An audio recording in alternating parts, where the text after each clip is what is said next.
Le thème d'aujourd'hui, je l'intitulais Hommage à Jean-Marie Le Pen, et sous-titre et l'analyse légitimiste de son action.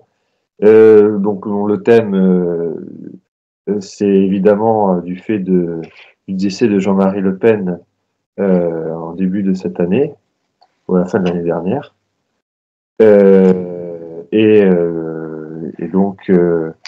Prendre un tout petit peu de recul, donc après un mois, donc lui rendre hommage, et d'autre part essayer de rapidement, simplement, d'un point de vue légitimiste, qu'est-ce qu'on peut en retirer aussi.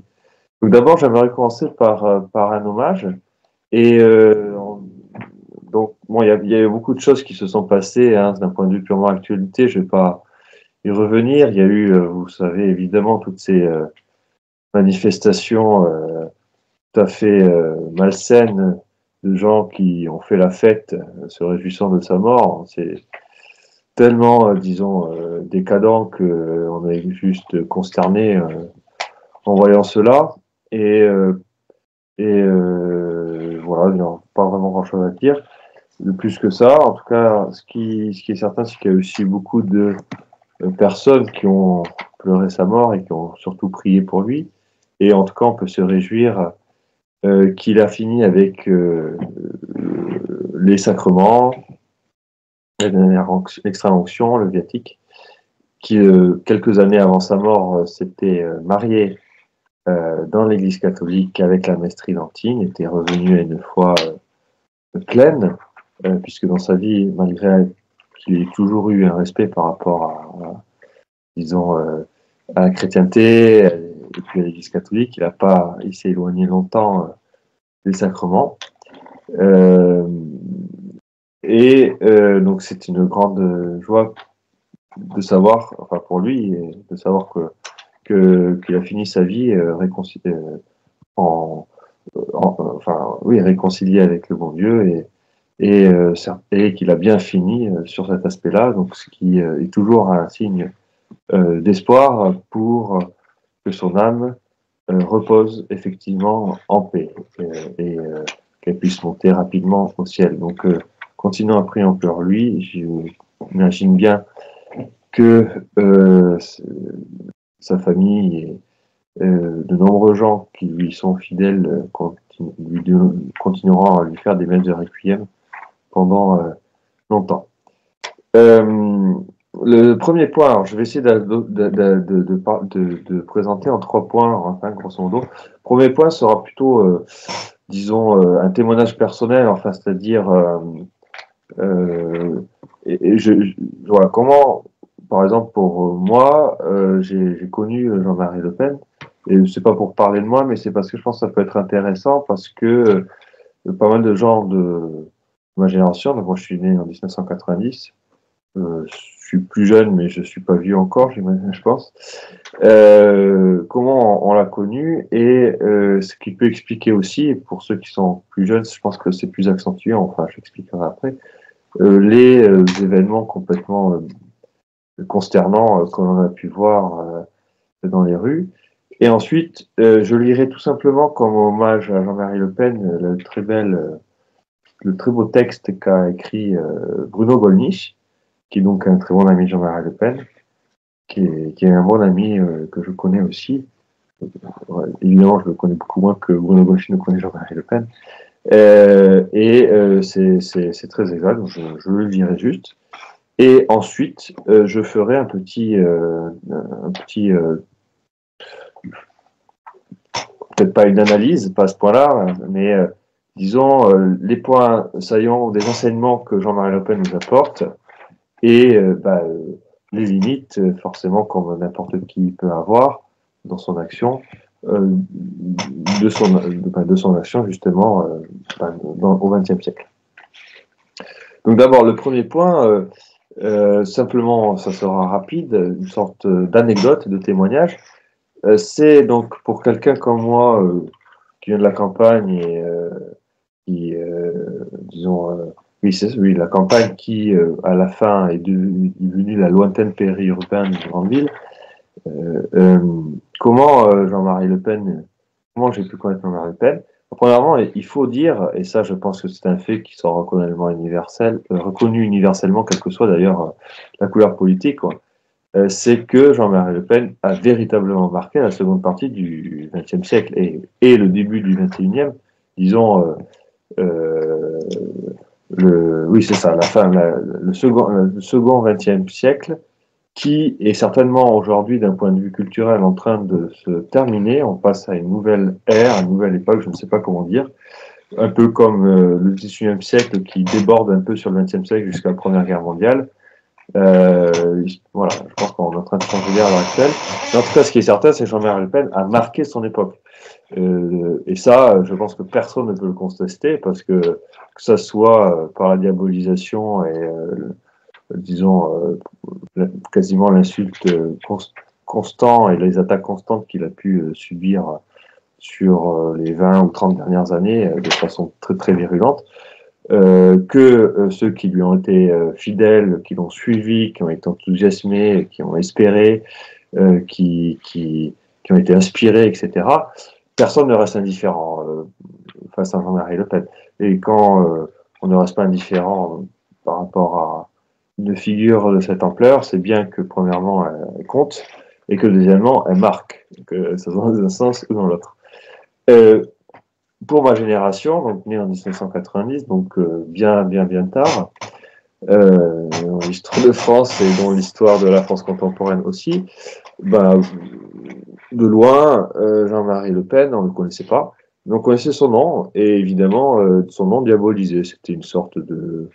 Oui, c'est ça. Enfin, en fait, on savait pas, évidemment, on était des enfants et tout ça, mais on n'en retenait que ce qu'on nous en disait, ou ce que, je sais pas, les médias en disaient, enfin, des choses lointaines, des choses répétées, je sais pas, antisémites, tout ce qu'on veut. Et puis, donc, ce côté diabolisé est bête, ce qui va avec. Et ce qui m'a marqué, c'est que quand j'ai commencé à grandir, c'était par hasard. J'ai entendu sur Radio Courtoisie une émission. Bon, évidemment, j'écoutais Radio Courtoisie, donc j'étais déjà plus tout à fait peut-être dans la France normale. Mais enfin, j'ai écouté pour la première fois Jean-Marie Le Pen dans un entretien où il n'était pas agressé à chaque seconde. Et il était impressionnant de culture.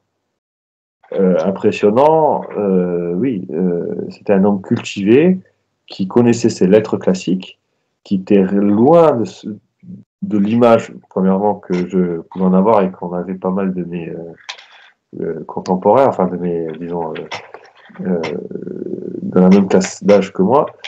Et donc, voilà, on sentait une éducation classique importante, une grande culture et un sens rien à voir avec les politiciens auxquels malheureusement nous sommes trop habitués aujourd'hui, qui ne rien à voir avec qui ne sont pas des hommes d'État, certainement pas non plus des hommes qui font de la politique, qui sont des politiciens qui cherchent à faire plaisir à leur auditoire pour récupérer des voix et à servir leur intérêt privé derrière ou des intérêts encore plus pervers, mais qui en fait ne font rien en vérité, qui ne sont que des beaux parleurs ou ce genre de choses.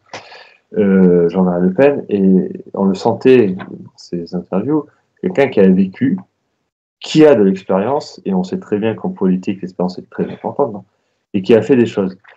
Et c'est à partir de là que moi, ça a changé un peu ma vision. Et le troisième point qui m'a permis de rentrer beaucoup plus dans sa vie, et là, je lui dois personnellement une sorte de dette, puisque moi, il se trouve que par un hasard absolument, enfin, on va pas rentrer dans les détails, mais je me suis retrouvé à traduire ses mémoires en japonais, et ça m'a permis de donc ne pas simplement lire son premier tome des mémoires, mais à le lire en profondeur. Et j'ai trouvé son premier tome des mémoires exceptionnel. Je ne parlerai pas du second tome parce que je ne l'ai pas encore lu. Et je pense qu'il faudra bien que je lise un de ces jours, mais cette époque disons, après les années 70 est finalement beaucoup moins intéressante, je trouve. Mais pour moi, son premier tome des mémoires de Jean-Marie Le Pen n'est pas simplement des mémoires, mais est une fresque de l'histoire de France entre sa naissance, fin des années 1920, et disons, voilà, c'est ça, jusqu'à mai 68. Et là, c'était très important pour moi de cette lecture parce qu'elle permet de connaître la France d'avant, non pas la France d'avant récente, disons, celle qui nous est immédiatement précédente, qui nous précède, qui sont celles de nos grands-parents, de nos arrière-grands-parents pour ma génération, plutôt les grands-parents pour ma génération, peut-être les arrière-grands-parents pour ceux qui sont un peu plus jeunes, mais de connaître cette France-là, euh, ni à travers les films qui peuvent donner peut-être un peu quelque chose, et surtout pas à travers le mythe gaulliste créé à partir des années 60-70, ni à travers la vision, j'allais dire, mitterrandienne et socialiste de l'histoire revisitée, qui s'appuie sur le mythe gaulliste aussi d'ailleurs, qui fausse tout à fait la façon dont fonctionnait. Enfin, on n'a pas une vision vraiment réelle de la France à cette époque-là, ni de ce que pensaient les gens. Et ce qui est très intéressant dans cette chose de Jean-Marie Le Pen, on est plongé dans cette France qui est encore tout à fait vivante, profondément chrétienne, et en même temps, on voit tout à fait, quand, disons, on regarde ça d'un œil d'un historien, etc., tous les ferments aussi qui vont. Alors parfois d'ailleurs, Jean-Marie Le Pen est décrit sans forcément peut-être en avoir tout le temps une pleine conscience, même s'il en a quand même pas mal conscience. Et il y a des pages magnifiques, par exemple sur Monseigneur Lefebvre, hein, qu'il admire lui-même, ce qui est très intéressant. Mais où en sont les ferments de la décadence que aujourd'hui nous, malheureusement, disons, vivons dans notre chair et de façon très douloureuse pour beaucoup d'entre nous, mais qui à l'époque n'étaient que des ferments, ne se voyaient pas, et voilà. Et je précise aussi que ce livre est bien écrit. C'est évidemment pas peut-être un, je sais pas, un littéraire, etc., mais il est très agréable à lire et c'est très impressionnant parce que dans ce premier tome, c'est pas de l'histoire politique, c'est pas, alors évidemment, comme c'est des mémoires ici ou là, il va essayer de se tenter de se justifier ici ou là, mais franchement, j'ai été impressionné parce que il ne cherche pas à régler ses comptes. Vraiment, c'est très peu. Ici ou là, pour tel ou tel personnage, il va peut-être, voilà. Mais dans ce premier tome, il règle très peu ses comptes. Je ne sais pas pour tout longtemps, je ne l'ai pas lu. Et surtout, il ne cherche pas à justifier son action. Alors, évidemment, vu un homme de cette ampleur, etc., voilà, il est convaincu que son action est tout le temps bonne et elle était quand même très favorable et très positive tout le temps. Mais c'est surtout une page d'histoire et c'est très impressionnant. Et je vais lire dans un instant l'hommage de Bruno Gollnisch, mais aussi ce qui est très intéressant, c'est que il a mouillé sa chemise avant d'être un politique parlementaire tel qu'on le connaît et que nous on le connaissait vieux, etc. Il a été, il a tout vu. Il a grandi dans un milieu très difficile, mais très traditionnel. Il a perdu son père très jeune. Il a été viré du collège des jésuites, qui n'était pas léger d'aujourd'hui, qui était assez sévère, bien formé. Il a pu rentrer à la Sorbonne. À l'époque, la Sorbonne, c'était il n'y avait pas beaucoup de gens qui rentraient à la Sorbonne, hein. Mais ce centimes ne s'était pas passé. Il était rentré dans la Légion étrangère, il a fait l'Indochine, Suez, et puis l'Algérie française, un peu, au début. Et puis donc il a, voilà. Et puis lui, quand il était étudiant, il a aussi été, ça c'est très intéressant, il est allé avec d'autres étudiants aider, partir en Hollande et vraiment aider les Hollandais à l'époque qui avaient subi des énormes inondations, etc. Enfin, c'est très intéressant. C'est excessivement intéressant. Et c'est excessivement intéressant aussi pour savoir l'ambiance à l'époque. Et par exemple, pendant la guerre, qu'est-ce que c'était la résistance, comment on considérait un De Gaulle, un Pétain, etc. Et ces incompréhensions.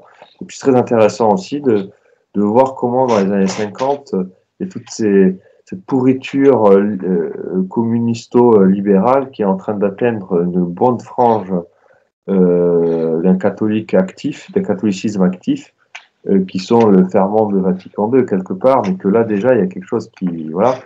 Et en même temps, alors là lui, ça sera, je le développerai un peu plus dans le troisième point. Et ce livre est aussi très intéressant parce que il est très objectif finalement. Il y a plusieurs passages où il fait, il règle pas ses comptes, mais il fait les comptes avec lui-même et il regrette peut-être certaines choses qu'il n'a pas fait ou qu'il aurait pu faire.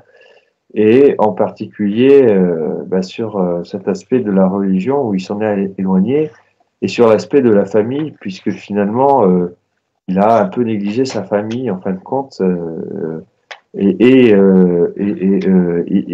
en est désolé. Et, euh, et c'est intéressant parce que à travers son histoire à lui, on voit l'histoire de la France de cette époque et on voit l'histoire aussi des Français et de cette sorte de voilà, il est fils de son temps, fils de son époque et de comment ces sortes de pression de l'esprit d'un temps ont vraiment pressurisé tout le monde, pareil, et même, je veux dire, par exemple, dans la gestion de la famille ou ce genre de choses, et que tout le monde en a été victime, et c'est intéressant. Donc, je m'arrête là pour ça. Je recommande vraiment la lecture de ce premier tome. Ça commence d'ailleurs en fanfare. Je trouve que les premiers chapitres sont absolument excellents. C'est une description d'un voyage en bateau de son grand-père. Donc là, il parle de quelque chose qui se passe tout début du XXe siècle, les derniers voyages en voilier qui passaient par le Cap de Magellan. C'était des aventures terribles de marins. C'est des choses qu'on n'imagine pas, la dureté de la vie sur ces bateaux, dans ces contrées, et que lui aussi a pas vécu sur des bateaux comme ça, mais a vécu cette dureté du marin. Son, et c'est vraiment fantastique. C'est une page d'histoire, c'est une page. Euh, on apprend ce que c'est que moi je connais rien du tout à la navigation. Les Bretons sont certainement encore bien plus touchés que moi j'ai pu l'être, mais même moi qui n'y connais rien, j'ai vraiment apprécié. C'est génial. Voilà. Et ce premier tome est vraiment, je pense, une lecture importante pour tous ceux qui veulent connaître l'histoire de la France de cette époque et qui veulent comprendre pourquoi aujourd'hui nous sommes arrivés là. Je n'ai pas eu le second tome, je ne peux pas en dire. Pour moi, c'est vrai que j'étais moins motivé. Je suis alors, mais bon, il faudrait que je le lise quand même, mais je suis motivé par le second tome dans le sens que j'ai l'impression que ça devient beaucoup plus. Et c'est juste que c'est les temps qui ont changé. C'est-à-dire que c'est fini. C'est joué. Ce qui vit Jean-Marie Le Pen jusqu'à 68, en fait, jusqu'à la guerre d'Algérie, parce que je pense que le tournant, c'est la guerre d'Algérie, rien n'était encore joué. Tout aurait pu être autrement. La France était encore grande. Tout aurait pu être différent.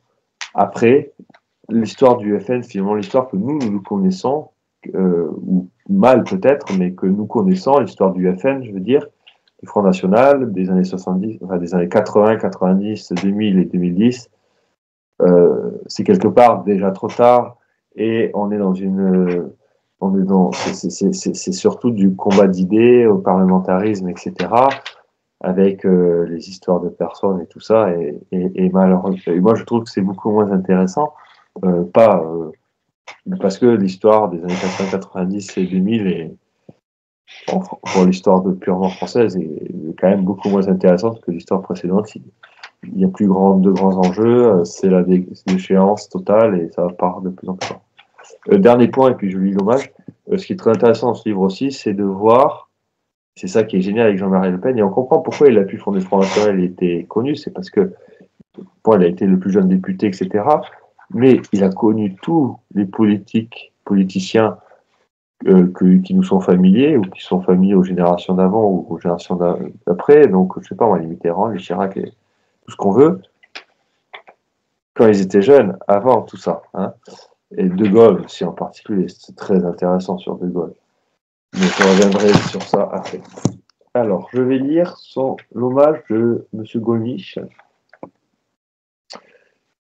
qu'il a fait à l'occasion de son décès. Alors, donc Bruno Gollnisch, qui est aujourd'hui retiré de la vie politique, qui est ancien député à l'Assemblée nationale, au Parlement européen, et qui a été vice-président du Front National à un certain moment. et dont l'épouse est décédée aujourd'hui est japonaise. Et donc, on est aussi un très, très fin connaisseur du Japon. Donc, je vous lis un peu. L'homme que nous avons connu et aimé repose aujourd'hui dans sa terre natale de Bretagne. Fils de patron pêcheur, il a connu la vie des humbles et très tôt les épreuves de l'histoire. À 14 ans, dans une France occupée, il vient, avec sa pauvre mère, reconnaître sur la grève le visage défiguré et le corps de son père, dont le bateau a sauté sur une mine. Bravant les ordres édictés par l'occupant sous menace de mort, il garde et cache le fusil paternel et tentera 2 ans plus tard de rejoindre le maquis de Saint-Marcel. Entre-temps, élève des jésuites à Vannes, il y fait dans des conditions spartiates l'apprentissage du latin, du grec et de cette poésie française dont jusqu'à sa mort, il récitera des strophes entières. Pour payer ses études, il sera un temps marin-pêcheur et mineur de fond. À la faculté de droit de Paris, son charisme le fait élire président de la Corpo, l'association corporative des étudiants. Avec Elbas, il se saisira de ce compagnonnage pour obtenir l'aide du président de la République Vincent Auriol pour partir avec des étudiants au secours des Néerlandais sinistrés par de terribles inondations. Mais la France fait face à des drames et son magnifique empire, que regrettent bien des peuples qui en faisaient partie, est en butte aux convoitises et aux assauts du communisme. Le Pen est volontaire. En 1953, il intègre l'école de l'infanterie de Saint-Mexan. Volontaire encore pour l'Indochine, il sert comme sous-lieutenant légionnaire sous les ordres d'Élie Denoy de Saint-Marc, au 1er bataillon étranger de parachutistes, devenu plus tard le 1er REP. Revenu en métropole, il anime l'Union de défense de la jeunesse française, branche jeune du mouvement de Pierre Poujade, l'une des premières manifestations de résistance des artisans, commerçants, paysans contre l'oppression fiscale et leur disparition programmée. Élu député de Paris à l'âge de 27 ans, il est l'un des plus jeunes de l'Assemblée. En octobre 1956, il quitte les bancs de l'Assemblée nationale pour rejoindre son ancienne unité avec laquelle il participe au débarquement de Port-Fouad, en Égypte, puis à la lutte contre le FLN algérien, dont les méthodes terroristes systématiques frappent les Français d'Algérie, qu'ils soient d'origine européenne, musulmane ou juive. Il est brillamment réélu en 1958, sous les couleurs du Centre national des indépendants et paysans. À l'Assemblée, orateur talentueux, il milite ardemment pour l'égalité des droits de tous les habitants de l'Algérie, sans distinction ethnique ni d'origine ou de religion. Mais battu en 1962, il entame une carrière civile en fondant le CERP, société qui éditera quantité de documents historiques, obtiendra de nombreuses distinctions et où se fournissent encore documentaires, émissions diverses, musées historiques. Scandalisé par la mort de nos compatriotes d'Algérie, et notamment par celui des harkis restés fidèles à la France, ainsi que par la complaisance de la classe politique envers le communisme totalitaire et conquérant, il est en 1956 le directeur de campagne de l'avocat Jean-Louis Tixier-Vignancourt. Sans se décourager, il crée le Front National en 1972. Il ne se laisse pas abattre par la modicité des résultats, que ce soit aux élections législatives ou présidentielles. Moins de 1% en 1974. Impossibilité de se présenter. Faute de parrainage en 1980. N'importe qui d'autre aurait abandonné. Pas lui. Coût des campagnes qui restent à charge. Dérision des commentateurs. Violences qui vont croissant. Attentat à la bombe qui détruit en 1976 l'immeuble qu'il habite et dont sa famille et lui ne sortiront vivants que par miracle. Assassinat de François Duprat en 1978. Rien ne l'arrête. C'est enfin la percée que laissent pressentir les élections municipales de Dreux, conduites par Jean-Pierre Tirbois, devenu infatigable secrétaire général, l'élection partielle dorée, celle du 20e arrondissement de Paris. La mince ouverture médiatique que constitue l'émission L'heure de vérité, où il est enfin invité à grande peine par François-Henri de Virieux, lui permet de crever l'écran et suscite un enthousiasme croissant. La place me manque pour raconter tous les épisodes de cette montée, ses moments de succès et ses épreuves. L'entrée au Parlement européen en 1984, celle de 34 députés à l'Assemblée nationale en 1986, groupe talentueux et dynamique qui disparaîtra en 1988, car entre-temps, le scrutin proportionnel a été aboli précisément pour faire disparaître ces janeurs. Que dire aussi de 1998, lorsque nous décidâmes, dans un geste gratuit, inspiré seulement par l'intérêt national, d'apporter nos voix à des candidats RPR-UDF, on dirait aujourd'hui LR, à la présidence des régions. 19 régions sur 23 pouvaient être ainsi sauvées de l'emprise d'une gauche sectaire, mais le président de l'époque, Jacques Chirac, donna l'ordre à ses troupes de refuser ces voix et de remettre les clés des régions à des coalitions socialo-communistes pourtant minoritaires. Seules 4 régions purent être sauvées de leur emprise. Je pense aussi à la crise douloureuse de 1999 qui nous vit nous déchirer. Un certain nombre de ces cadres, pourtant de qualité, mais peut-être trop pressés, participants, etc., etc. Je finis juste sur les dernières phrases, je saute quelques parties. En ces jours, nous pensons à tous ceux qui l'ont connu et aimé, à commencer par son épouse, ses enfants, petits-enfants et tous les membres de sa famille, mais aussi à tous ces militants, à commencer par les plus humbles, qui ont consenti souvent de grands sacrifices pour assister à son combat. Il fut un veilleur et un éveilleur. Heureux d'attirer à lui ses compétences, des compétences et des talents divers, à l'inverse de certains leaders qui trouvent prudent de s'entourer que de plus médiocres, il aimait vraiment la France par laquelle il s'était senti adopté quand, orphelin de père, il fut déclaré pupille de la nation. Elle ne lui a pas toujours rendu. Et qu'importe aujourd'hui ses bassesses et ses mesquineries, tant que demeure son exemple et son appel à une vraie renaissance, signé Renaud Boilly. Voilà pour son petit hommage, qui est très, très, très intéressant. Je vais finir sur la troisième partie, donc plus analytique, oui, c'est ça, où je vais essayer de tirer un peu les enseignements euh, de sa vie, de ce qu'on peut en tirer, et d'un point de vue légitimiste, qu'est-ce qu'on peut en tirer aussi, qu'est-ce qu'on devrait peut-être en penser.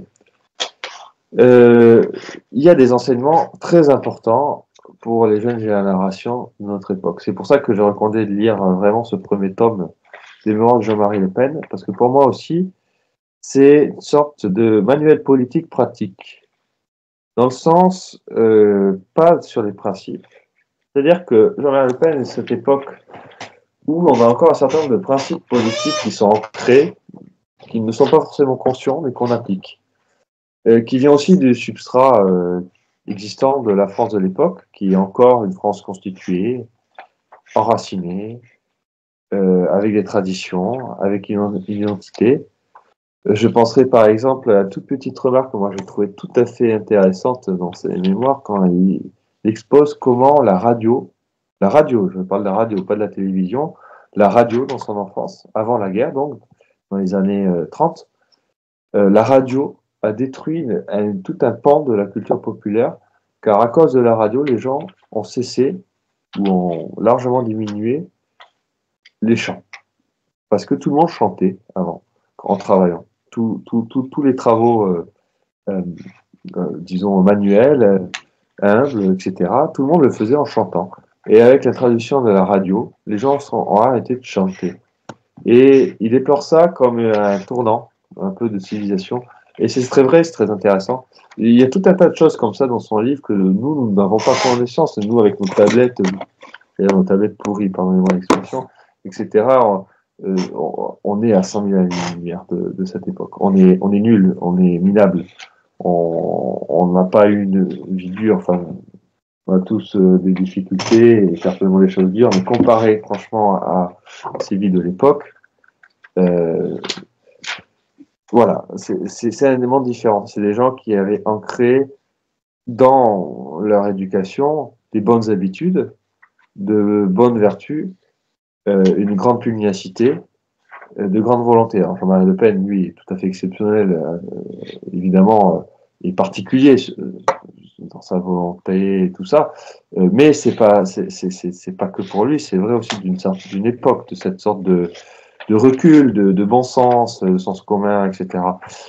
Et donc ça, c'est intéressant d'une part à constater et pour nous remettre un peu à notre place. Et d'autre part, c'est très aussi intéressant d'apprendre à travers, par exemple, son expérience, son livre, euh, la façon de faire de la politique dans le sens noble du terme, c'est-à-dire la politique au sens vie en commun, vie pour travail pour le bien commun, et donc au niveau du village, au niveau de la petite, de tout ce qui, de toutes les sociétés, de tous les corps intermédiaires qui étaient encore à l'époque vivaces, vivants et forts, dans pas mal d'endroits quand même. Et c'est très intéressant parce que il avait en fait le sens. C'est moi, hein, je veux dire, il donne pas de recette, mais en le lisant, franchement, on a des enseignements de savoir comment apprendre à se comporter, j'allais dire politiquement, comment créer des groupes, comment entretenir des relations d'amitié, comment servir le bien commun avec des actions concrètes, etc. Des sortes de rustines sociales qui étaient à l'époque tout à fait habituelles sur je ne sais pas moi, sur simplement savoir avoir cette sorte de délicatesse ou de courtoisie, de savoir faire des contacts avec les gens, d'être poli avec tout le monde, de savoir parler avec ses ennemis aussi, sans faire de compromis non plus, etc., etc., etc. Et des choses qui, quand moi j'avais lu ça, je trouvais tout à fait plein d'enseignements, puisque pour notre génération, on est la génération de la dislocation, de la dissolution du corps politique, et on a perdu ses habitudes politiques. On est nul. On ne sait plus vivre politiquement, en fait. Et le fait de ne savoir plus vivre politiquement euh, crée plein de dysfonctionnements, plein de retards, beaucoup d'échecs, beaucoup de divisions. Et voilà, les divisions, tout ça, l'homme, là où il y a de l'homme, il y a de l'hommerie, comme disait Saint François de Sales, donc ça rien de nouveau sous le soleil. Mais on est loin. Et ce qui est intéressant, c'est que Jean-Marie Le Pen remet un peu ça, je trouve, au centre. Il y a d'autres livres hein, de gens de son époque très intéressants, comme par exemple La contre-révolution d'Algérie. C'est un livre qu'il faut, je pense, absolument lire. Euh, Disons, beaucoup plus mal écrit que les mémoires de Jean-Marie Le Pen, mais d'un contenu tout à fait très intéressant, pour retrouver cette sorte de sens politique qui est très loin, très loin, très loin de cet aspect mécaniste, programmatique, euh, euh, déterministe, systématique, qui est appliqué aujourd'hui partout, que ce soit en entreprise, dans les partis politiques, et je dis bien tous les partis politiques, et toutes les structures. Vous savez, c'est une machine qui broie les gens, les met dans des cases, et il n'y a plus cette amitié politique. À l'époque, l'amitié politique avait encore un véritable sens, une pratique, et le combat politique avait encore un véritable sens, une pratique. Et aussi, c'est aussi très intéressant de voir, par exemple, la relation à la violence, qui est tout à fait différente dans dans les années, enfin jusque dans les années, disons, 70, au début des années 70, et à son époque. Nous sommes aussi des loquettes. Et malheureusement, la violence revient, je veux dire, la violence physique, hein, la violence morale, elle est pire et malheureusement elle est antécédente.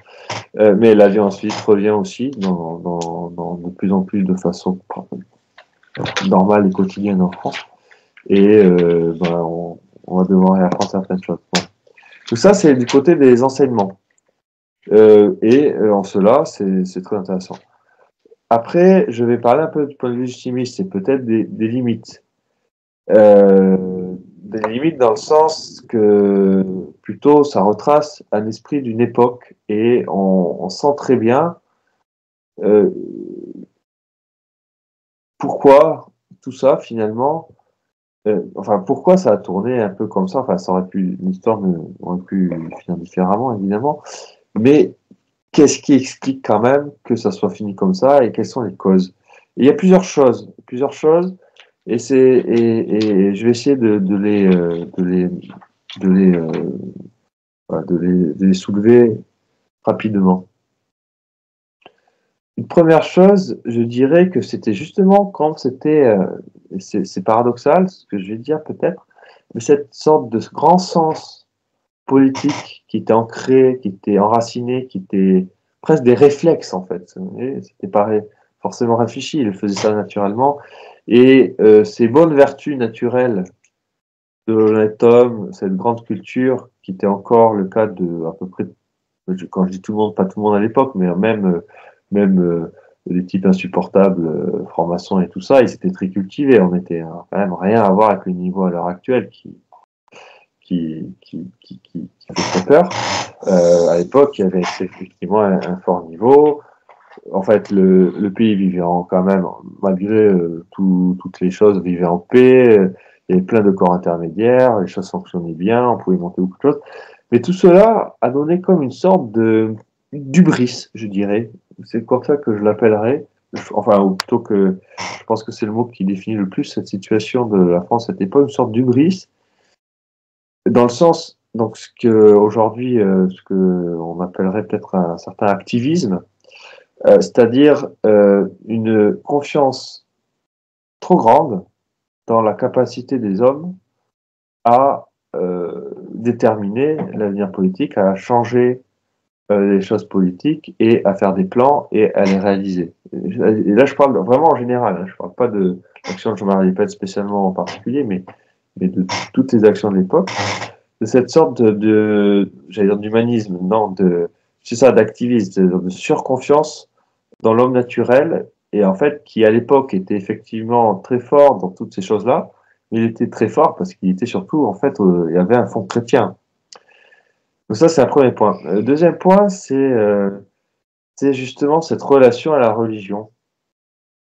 Et on sent très bien que le cas de Jean-Marie Le Pen était certainement bien plus général qui ne décrit pas que son cas particulier. C'est dans le sens que d'autres devaient être victimes de ça, c'est-à-dire très modelé par la religion chrétienne, bien éduqué, bien catéchisé, une morale bien ancrée au corps et en pratique aussi, des idées relativement claires sur les choses fondamentales de la vie, et cette sorte de confiance en fait en la providence qui faisait qu'ils n'avaient pas froid aux yeux, sauf qu'ils perdaient la foi, qu'ils n'avaient plus la foi quelque part, et que cette perte de foi faisait qu'ils utilisaient tous ces dons, non pas forcément pour la gloire de Dieu, non pas forcément pour leur salut, non pas forcément pour se repentir des péchés, mais pour faire de grandes choses humaines et pas forcément divines. C'est pas général, hein, mais une ambiance de cette époque-là, un peu comme ça, et qui derrière va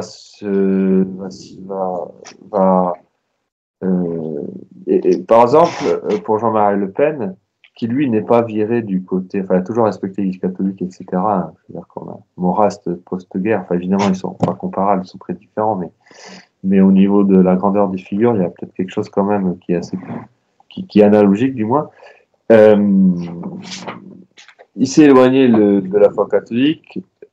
Bon, d'une part, bon, évidemment, il a un drame familial personnel, il est enfant unique. Son père, il a perdu son père jeune. Et une mauvaise expérience, enfin, il a été viré de son collège jésuite, de façon un peu sèche. Et il a été très déçu par les infiltrations communistes dans l'Église catholique et puis tous ces prêtres. Voilà. Donc là, il a d'ailleurs une description très belle de Monseigneur Lefebvre qui, pour lui, a été le seul, pas le seul peut-être, mais un des rares évêques qui a permis de conserver le respect face au clergé et à l'Église, quoi. Enfin, au clergé. Voilà. Et cela va avec un second point qui est un peu différent, mais qui est intéressant, c'est que moi, je ne connaissais pas toute sa vie, évidemment. Jean-Marie Le Pen, d'un point de vue, par exemple, du mariage, etc., ne s'était jamais marié. Et comme je vous le disais tout à l'heure, il s'est marié il y a quelques années, là, avec sa femme, qui est en fait sa seconde femme, et il s'est jamais marié avec sa première femme, donc en fait c'était juste du concubinage, mais il s'est marié avec sa seconde femme, qui était jusqu'à ce moment-là concubine. Mais c'était cette époque qui va exploser dans les années 70, où on oublie un peu, malgré le fait que pour soi on applique toutes ces bases chrétiennes pour des choses humaines, on oublie finalement un peu Dieu, et puis on oublie aussi les fondamentaux de maintenir comme ça les choses de la famille, et ça le gênait pas de ne pas se marier, par exemple, ce qui, malgré une pensée politique tout à fait claire, il était contre l'avortement, pour la famille, etc.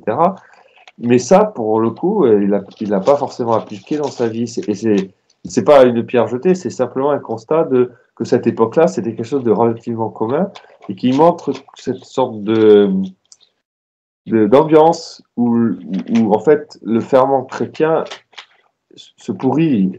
C'est-à-dire que ça devient de plus en plus superficiel. Et cette superficialité permet encore à tout le monde d'en profiter pour les choses humaines et naturelles. Mais la sève de la grâce, là, on sent, il y a quelque chose qui s'assèche. Et bon, après 1962, tout ça, ça explose. Ça explose. Avec la guerre d'Algérie et Vatican II, tout explose. Et là, après, c'est fini. Le troisième point aussi, et ça revient à peu près, enfin, c'est, disons, un autre aspect de la même question que je viens d'aborder, c'est qu'il a fait toujours passer l'activisme politique devant sa vie de famille. Et ça, c'est un moment, j'ai oublié, je n'ai pas noté là la page, mais où il regrette ça d'ailleurs, et qu'il est désolé, il demande pratiquement pardon. Alors, il demande quand même pas pardon directement, je crois, parce que c'est. Mais en gros, c'est ça, à sa fille pour ça. Ceci pourrait expliquer cela, je veux dire, pour comprendre aussi peut-être les difficultés avec Marine Le Pen bien plus tard, et tout ce passif familial. Voilà. Et ce qui est intéressant, c'est que c'est ça aussi, c'est un fils de son époque dans ce sens-là, et victime de cette dissolution des institutions chrétiennes et de cette sorte de désordre dans son activité.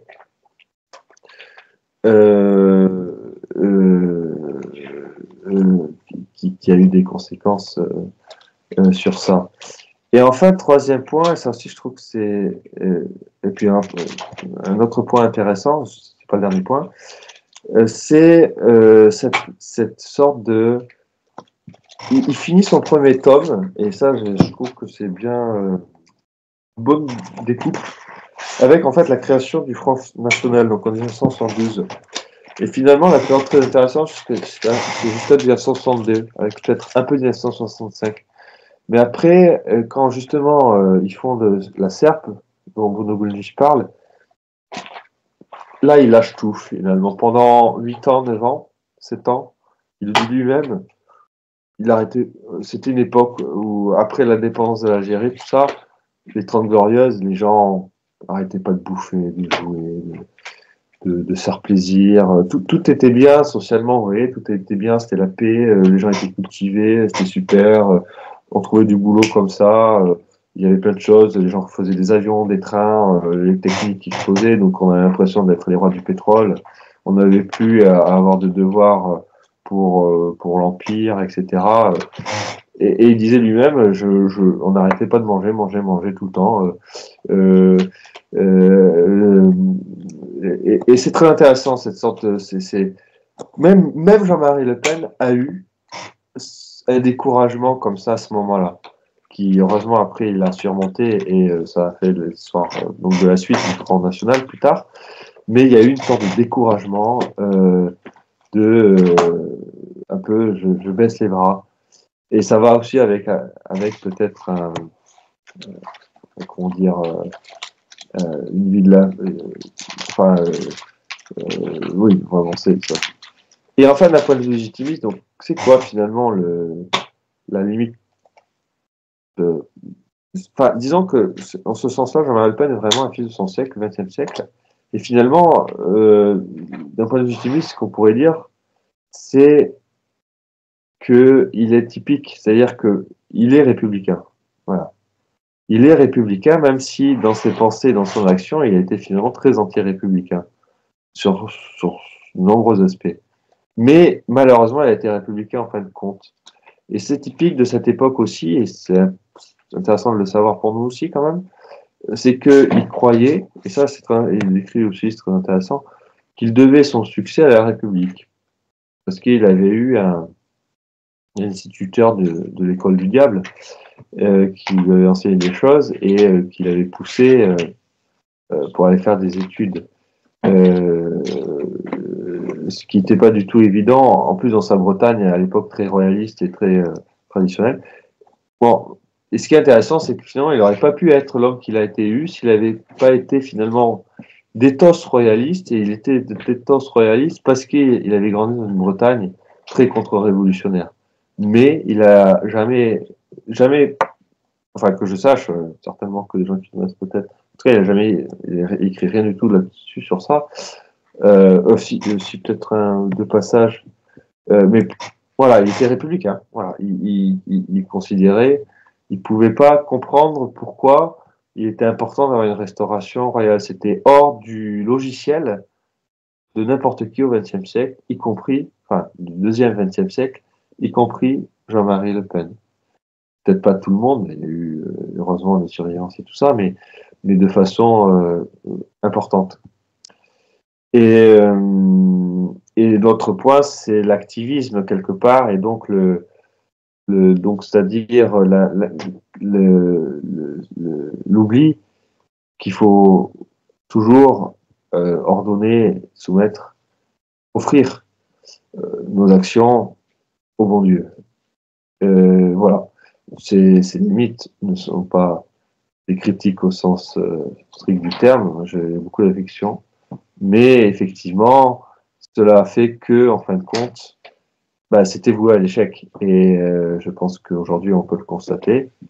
Malgré toutes les bonnes volontés, c'est pas la question de nier les bonnes volontés, etc. Mais c'était voué à l'échec. C'est un échec. Il a été finalement utilisé par le système pour que le système se maintienne. Et ce qu'il faut aussi noter, c'est par ricochet, mais être important, c'est que De Gaulle a vraiment une responsabilité immense dans la destruction de la France, puisque le Front National, en soi, aurait dû, je ne veux pas dire, je veux dire, si De Gaulle n'avait pas existé, la droite aurait été bien plus forte dans les années 80 et 90, puisque à l'époque, le Front National et RPR, au fond, n'avaient pas des idées si différentes, à part sur le dossier Algérie française et De Gaulle, et quelques autres petites choses, et puis plutôt cette ethos de vouloir se compromettre trop ou pas avec le système. Voilà. Mais en définitive, Jean-Marie Le Pen ne s'était jamais posé la question sur le fait que le parlementarisme est bien ou pas bien, sur le fait qu'il y a un problème avec la République ou pas. Il a joué le jeu républicain, mais il a fait des choses, mais il a été militaire, mais il a de l'expérience, et il a des choses aussi à nous enseigner. Mais il faut reconnaître que c'était pas une action ordonnée au bon Dieu, et qui était resté républicain, ce qui, à mon sens, explique le fait que ça n'a pas pu fonctionner, puisqu'on restait dans le système qui, à l'époque, était évidemment bien plus présentable qu'il est aujourd'hui, mais qui restait délétère. Voilà. Malgré le fait que De Gaulle ait introduit un certain nombre d'éléments d'action française et royaliste traditionnelle dans la Constitution, mais ça change pas le fond de l'institution qui est anti-française d'une part et puis anti-catholique d'autre part et contre nature enfin.